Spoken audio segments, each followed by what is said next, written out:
First impressions count for a lot in cinema, just as they do everywhere else. And so it's easy to see how films can get dragged through the mud in online discourse for months, even years, before they're actually released. Is there anyone among us who hasn't underestimated a movie and ultimately been totally surprised by it? It's always fun to see a film soar above low expectations and deliver something genuinely good.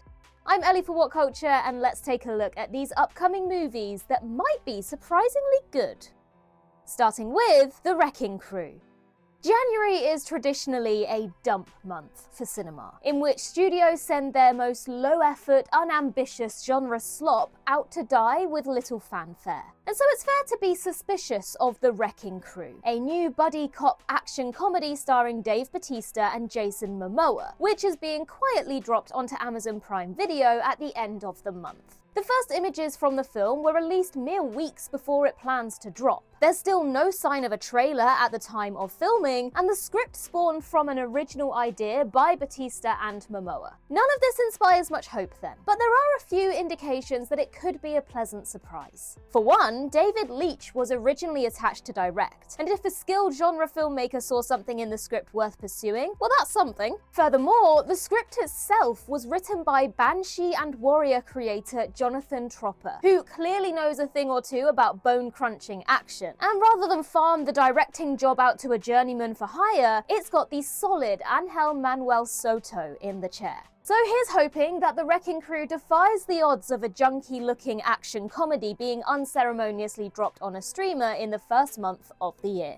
Being a movie addict can throw up all sorts of pitfalls your way. Diminishing shelf space, a watch list that never seems to end no matter how many movies you end up watching, and the dreaded scenario of wanting to watch a movie only to find out it's locked to a streaming service in some faraway place, like Canada, I don't know. But thankfully, Ed Norton himself has It's not actually Ed Norton. Luckily, Norton VPN has stepped in to lend us a hand with a really cool offer to fix this exact problem. Scan the QR code on screen or use the link in the description, and you can get 54% off your first year's subscription, working out as little as $4.17 per month, or £2.50 a month if you're in the old UK of GB. Again, that's less than $5 a month to watch the stuff you love and look after your privacy while you do it. And if you decide you don't want to keep going, Norton also has a 60-day money-back guarantee, which is pretty cool. Thanks to Norton for sponsoring us once again. I, for one, loved you in Moonrise Kingdom. Scary Movie 6. Considering that the last Scary Movie came out 13 years ago and just about everyone agreed the franchise had well and truly run its course by that point, it's easy to roll your eyes at the prospect of a belated sixth film. After all, the parody genre barely has a pulse these days, in large part due to social media cornering the market on high-quality parody content, ensuring the movie equivalent can't help but feel woefully out of date by comparison. But Scary Movie 6 does have a few things going for it. For one, the Wayans brothers are returning as writers, producers, and stars for the first time since the second film. More than that, an overwhelming number of actors from the first two movies are also set to return, including Anna Faris and Regina Hall. As such, it seems highly likely that Scary Movie 6 will be taking aim at the trend of legacy sequels over the past decade in horror films such as Halloween 2018, Scream 2022, and last year's I Know What You Did Last Summer. Marlon Wayans has meanwhile suggested that the sequel will also spoof Get Out, Nope, Longlegs, Heretic, and Sinners, among others, the potential of which speaks for itself. Few are expecting this sequel to match the beloved first two Scary Movies, but if it can deliver a gloriously dumb time in the vein of last summer's The Naked Gun reboot, that would be basically an epic win. Masters of the Universe. The upcoming He-Man movie, Masters of the Universe, has more red flags than most folk have had hot dinners. For one, set photos indicate that the film will take place primarily on Earth rather than He-Man's home planet of Eternia. A bummer for fans of the IP wanting to see Eternia be realised in a splashy blockbuster. Then there's the casting of everyone's favourite actor, Jared Leto, in the role of Skeletor, and the fact that MGM have produced the film for an eye-watering $150 million, ensuring it faces one hell of a steep climb to turn a profit. But there is one big secret weapon here. Masters of the Universe is being directed by Travis Knight, the CEO of stop-motion animation studio Laika, who himself directed the acclaimed Kubo and the Two Strings. More relevant here, however, is that Knight also made a successful live-action directorial debut with 2018's Bumblebee, which certainly makes him an inspired pick to try and do this tricky IP justice as a live-action tentpole. It doesn't hurt that the script has been written by two-time Oscar nominee Chris Butler, who co-wrote and directed Laika's Paranorman and Missing Link, and also co-wrote Kubo and the Two Strings. That is to say, Knight and Butler aren't a pair of hacks for hire merely chasing a paycheck. They're smart. They're smart filmmakers who clearly want to do right by this franchise. The Devil Wears Prada 2. As history has proven time and time again, belated comedy sequels are extremely tough to pull off. Because even if the cast and crew are all game, it's tricky to recreate the magic of that glorious first go-around. And while some may well expect The Devil Wears Prada 2 to be yet another comedy sequel that's just coming too damn late for its own good, this honestly has more going for it than most of its ilk. For one, virtually every major cast member is back, and the teaser trailer made it clear, as if we even needed clarification, that Meryl Streep and Anne Hathaway still make for a terrifically engaging pair. Furthermore, original director David Frankel and writer Aline Brosh McKenna are both returning, and the sequel is also based on an existing novel from original author Lauren Weisberger, rather than being a desperate new idea plucked out of thin air. Basically, it feels like this will probably be more of a Freakier Friday than a Zoolander 2. Cliffhanger. This year's new Cliffhanger movie was originally intended to be a direct sequel to the classic 1993 Sylvester Stallone starring action thriller. Though in late 2024, it was announced that the film had been reimagined as a franchise reboot, starring Lily James as the new mountaineer protagonist and Pierce Brosnan as her imperiled father. And easy though it is to scoff at Hollywood once again trying to transform a single hit movie into endlessly exploitable IP, there are some encouraging elements at play here. For one, official images from the film show Lily James in absolutely shredded shape for the lead role. And with the script having been penned by a female writer, Melanie Toast, there's the hope that it will allow James to serve up a compelling new action heroine. And finally, the new Cliffhanger is being directed by Jama Colette Serra, a steady genre filmmaker with a bevy of solid efforts to his name, namely 2005's House of Wax remake, Orphan, Unknown, Nonstop, The Shallows, The Commuter, and Carry On. There's virtually no chance that this ends up nearly as iconic as the Stallone film, but it can nevertheless be a worthy reworking in its own right. The Mortuary Assistant.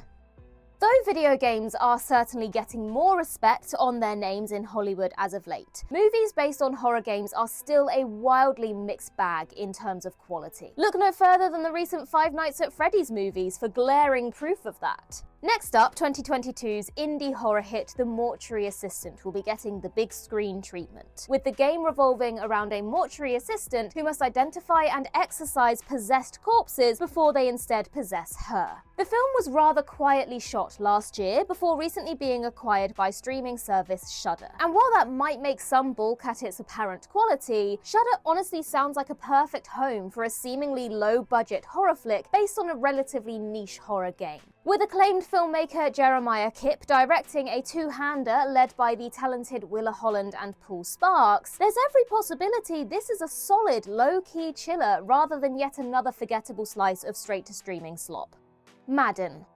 Amazon recently dropped the first trailer for Madden, David O. Russell's biopic of legendary late sports commentator John Madden. And to call the initial online response mixed is quite the understatement. Many took umbrage with not only controversy magnet Russell still being hired to direct major films, but also Nicolas Cage's questionable casting as Madden, and especially the decision to stick him in a fat suit to portray the man. And of course, there's the fact that Amazon has also quietly rebranded the film as a Prime Video original, indicating it will forego a theatrical release entirely. An odd choice considering the tendency for Russell's work to court awards buzz. It's easy to see this as an admission then that Madden simply isn't that caliber of movie. But the generally high quality of Russell's filmography does suggest the odds are still in his favour, and even his recent dud Amsterdam was still an interesting mess of a movie. Plus, Madden will benefit from the undeniably alluring pairing of Cage with Christian Bale, who appears to have totally nailed the voice and mannerisms of Coach Al Davis. Nobody's saying that Madden will be up there with Russell's best films like Three Kings, The Fighter, and Silver Linings Playbook, but it will hopefully defy the train wreck labels it's already gotten stuck with. The Cat in the Hat. Even though 2003's infamous Mike Myers starring live-action adaptation of Dr. Seuss's The Cat in the Hat was a massive box office flop, it was only a matter of time before Hollywood tried again. As beloved as the source material is, there's simply not a whole ton of folk clamoring for a new adaptation of The Cat in the Hat. And so the instant knee-jerk reaction here was to roll one's eyes. But we probably shouldn't be quite so hasty, given that this new animated take is being co-written and directed by Alessandro Carloni and Erica Rivinoia. Carloni having previously co-directed Kung Fu Panda 3, and Rivinoia being an Oscar-nominated screenwriter on Borat's subsequent movie film. Then there's the inspired choice to cast the great Bill Hader as the cat, while the stacked ensemble includes Xochitl Gomez, Matt Berry, Quinta Brunson, Giancarlo Esposito, America Ferrera, Bowen Yang, and Titus Burgess. On top of this, the first trailer actually looks pretty solid. The aesthetic feels distinctly Seussian, while avoiding the obvious temptation to just copy the now overused style of the Spider-Verse animated movies. Mortal Kombat 2. 2021's Mortal Kombat reboot wasn't bad. It certainly offered up a ton of gory style, though suffered from bending over backwards to onboard those unfamiliar with the hit fighting game franchise. And while you might expect more of the same from Mortal Kombat 2, this sequel actually has a hell of a lot going for it. Even ignoring the obvious boost of introducing Karl Urban's Johnny Cage, it appears that Mortal Kombat 2 will be pushing original protagonist Cole Young, a character created solely for the previous film, to the periphery, with Cage effectively becoming the series' new lead character. And beyond that, the sequel will also introduce a slew of other fan-favourite Mortal Kombat characters. The trailer sure looks like a ton of fun, and above all else, Warner Bros. Confirmed late last year that a third film was already in the works, suggesting that they have enormous confidence in the film moving forward. The Bride. One of the biggest question marks of 2026 is The Bride, a revisionist take on Universal's classic 1935 horror film Bride of Frankenstein, set in 1930s Chicago with Jessie Buckley portraying the bride and Christian Bale co-starring as Frankenstein's monster. The early word on this one has been all over the place, frankly, with reports last year suggesting that it was test screening poorly, enough that Warner Bros. Delayed its release by 6 months in order to try and fix the troubled project. A large-budget auteur-led reimagining of a classic IP with an apparent musical element has led some to believe that we might have another Joker folie à deux on our hands here. But the first trailer for The Bride honestly looks pretty great. And since when have ever fickle, ever conservative test audiences been the barometer of taste? Conversely, Maggie Gyllenhaal proved herself an adept filmmaker with her debut, The Lost Daughter, while Jessie Buckley has a clear knack for seeking out worthy projects. And when has Christian Bale ever not given a full-throated, impossibly committed performance? The Bride may end up being messy and not for everyone, but it's tough to fully believe the early anti-hype that Gyllenhaal has straight up laid a big fat goose egg. Mutiny. While most of his compatriots have long since been confined to the straight-to-streaming action film jail, it's impressive that Jason Statham continues to produce action thrillers for the theatrical marketplace, and that most of them tend to perform relatively well at the box office. In August, the Stath will star in Mutiny as an ex-Special Forces operative who is framed for the murder of his Thai billionaire friend, causing him to unravel an international conspiracy while fighting to clear his name. And sure, it sounds like basically every other Statham action flick from the last decade. Less fun than The Beekeeper and more in line with last year's disappointingly bland Working Man. But Mutiny is being directed by Jean-Francois Richet, who has a pretty solid filmography to date, including 2005's remake of Assault on Precinct 13, Mesrine, Bloodfather, and most recently the shockingly entertaining Plane. With Plane in particular, Richet delivered a fun time with a totally piecemeal concept. And to sweeten the deal, one of Plane's co-writers, JP Davis, also helped write Mutiny. You might have low expectations for this one, but don't be totally shocked if it's actually a terrifically efficient romp that delivers the dad movie goods. Goat. The temptation to instinctively dismiss Goat as another low-effort animation is understandable, because this is a sports comedy about a goat who wishes to become the GOAT, greatest of all time, you get it? In basketball-like sport called Rawball. It feels like somebody came up with the title and basic idea in a haze of bong smoke and then decided to figure out the rest later. After all, the goat joke at the core of this movie is such low-hanging fruit that it's reasonable to assume the rest of the film is probably similarly unambitious. But let's be real, Sony Pictures Animation has been on an absolute tear in recent years. And even outside of the Spider-Verse inspired animation style, the actual art direction and voice acting are pretty damn fantastic. Plus, it's being co-directed by Tyree Dillahay and Adam Rosette, who has worked in the art department on both The Bad Guys and The Wild Robot. If you can overlook its corny title, this could actually be one of 2026's most surprisingly great movies. Remain. M. Night Shyamalan is an absolute workhorse of a filmmaker, which likely partially explains why his filmography is so wildly uneven, pinballing from disappointing to effective mid-budget genre yarn at a moment's notice. But his next film just might be the most bizarre of his career to date.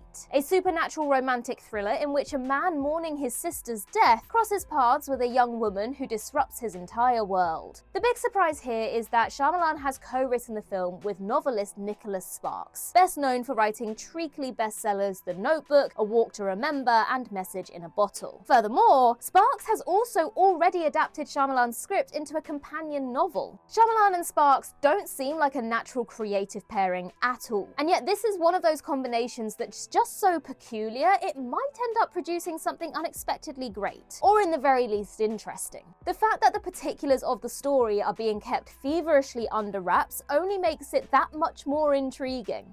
Deepwater. Deepwater is a new disaster horror film from Renny Harlin, which alone is enough to send most folks' expectations for the film crashing through the Earth's core. Though once upon a time a reliable journeyman director with the likes of Die Hard 2, Cliffhanger, and The Long Kiss Goodnight to his name, the last 25 years of Harlin's career has been a near non-stop avalanche of duds. But there is at least some scattered hope for Deepwater, considering the film's utterly nutty premise. After a plane headed for Los Angeles to Shanghai is forced to make an emergency landing in the ocean, a terrifying enough premise already, things get worse when said waters turn out to be shark-infested. It may be no coincidence that Harlin's last film to score even halfway decent reviews was 1999's classic shark movie Deep Blue Sea. And so, with the director returning to the creature feature for his next project, one can hope it'll result in his best-received film since. Toy Story 5. It's fair to say that many groaned when Disney confirmed that Toy Story 5 was in the works, because not only did the beloved animated franchise conclude with the brilliantly affecting Toy Story 3, it served up a pretty good, if wildly unnecessary, epilogue in Toy Story 4. A fifth film seems hard to justify on a narrative level, considering how thoroughly tied off Woody and Buzz's stories appear to be, and so many immediately dismissed the sequel as little more than a craven cash grab. While seeing the toys face off against a computer tablet doesn't seem like a particularly inspired or current premise on paper, Pixar should probably get the benefit of the doubt, given that Toy Story 5 is being written and directed by the great Andrew Stanton. Stanton previously wrote and directed two of the studio's most beloved films to date, Finding Nemo and WALL-E, and also pulled off a solid sequel in Finding Dory. That, combined with the Toy Story series' 4 for 4 batting average so far, means there's a good chance this is far more than the cynical brand extension exercise it appears to be on paper. The Sheep Detectives. A murder mystery film revolving around a flock of sheep investigating the suspicious death of their shepherd, a "you done it" even, you get it, is one of those concepts that's either going to be an absolute banger or fail completely. There's no in between. And even accepting that The Sheep Detectives is based on an acclaimed book, it's also one hell of a tricky concept to adapt into a successful live-action feature. All the more so when this film is being directed by Kyle Balder, who has never helmed a live-action film before. But beyond the stupendously good cast, which includes Hugh Jackman, Hong Chow, Emma Thompson, Julia Louis-Dreyfus, Bryan Cranston, Chris O'Dowd, Regina Hall, Patrick Stewart, Bella Ramsey, and Brett Goldstein, is being written by Chernobyl creator Craig Mazin. Though Mazin has worked in the comedy realm before, having written and directed 2008's widely panned superhero movie, it goes without saying that he's grown tremendously as a creative over the years. And to see him returning to comedy after working on Chernobyl and The Last of Us is nothing if not hugely intriguing. He's such a left field pick to write something like this that it just might work. Apex. Apex is a new survival thriller starring Charlize Theron as a rock climber who finds herself being hunted by a serial killer in the wild, forcing her to employ her own set of skills to outfox him. This is the premise of literally dozens of empty-headed action thrillers over the last few decades, all of them blatantly inspired by the classic 1924 short story, The Most Dangerous Game. And so it's easy to pawn this one off as yet another forgettable thriller, all the more so as it's a Netflix original. But even ignoring the appealing pairing of Theron and Taron Egerton, the real reason that Apex could surpass expectations is director Baltasar Kormákur, who has a habit of taking by-the-numbers concepts and elevating them into modestly entertaining genre outings, with his filmography including the likes of Two Guns, Everest, Adrift, and Beast. Don't be too surprised if this one packs an uncommonly visceral and stylish punch as a result. One Night Only. One Night Only is a new rom-com starring Monica Barbara and Callum Turner. And from the few set photos that have been released online, this looks like yet another dubious attempt to resurrect a genre that struggled to succeed in the theatrical marketplace in recent years. The fact that it's being directed by Will Gluck, who previously helmed the commercially successful but creatively bankrupt rom-com Anyone But You, doesn't exactly dissuade that feeling. But One Night Only has one hell of a fun, original premise going for it, given that it takes place in a reality where premarital sex is illegal, save for one night per year, where singletons desperately try to find someone to hook up with. So it's basically The Purge for sex. And considering that the script landed on the 2024 blacklist of best unproduced screenplays, this could actually be a big breakout rom-com just waiting to happen. Street Fighter. Considering that both previous live-action Street Fighter movies were terrible, why expect any different this time around? All the more so with a director who has little prior experience directing big-budget action, and a writer who previously penned the mediocre Captain America: Brave New World. Then there's the utterly unhinged casting choices across the board, from WWE superstars Roman Reigns and Cody Rhodes, to 50 Cent, Jason Momoa, and country musician Orville Peck, to name just a few. But a teaser trailer for the movie dropped late last year and made it abundantly clear that Street Fighter 2026 knows exactly what it is. This isn't a movie that's taking itself remotely seriously, and is clearly just having fun serving up over-the-top action with solid visuals and a cast who, frankly, mostly look pretty great. Street Fighter isn't going to be high art, but would you even want it to be? And finally, Ebenezer: A Christmas Carol. In 2026, it's tough to be even remotely enthused about yet another big-budget retelling of Charles Dickens' seminal A Christmas Carol, considering we've already had several good ones, and frankly, none of them have lived up to the gold standard that is The Muppet Christmas Carol. Eyebrows were certainly raised then when Johnny Depp was announced to star as Scrooge in Ebenezer: A Christmas Carol, especially considering Depp's heavily diminished star profile in recent years, and the fact that it will be competing with another far more intriguing adaptation to be directed by Robert Eggers and starring Willem Dafoe. But Ebenezer: A Christmas Carol is being directed by an insanely left-field choice, horror auteur Ty West. And considering how unimaginable it is for West to be helming this project, it's safe to assume he's going to do something incredibly weird with it. This is backed up by the script being penned by Nathaniel Halpern, a TV writer best known for his work on surreal sci-fi series Legion and Tales from the Loop. Plus, it seems unlikely that this new Scrooge movie would secure such a celebrated supporting cast, including Andrea Riseborough, Ian McKellen, Tremel Tillman, Rupert Grint, and Daisy Ridley, unless it had something bold and unique up its sleeve. So here's to hoping.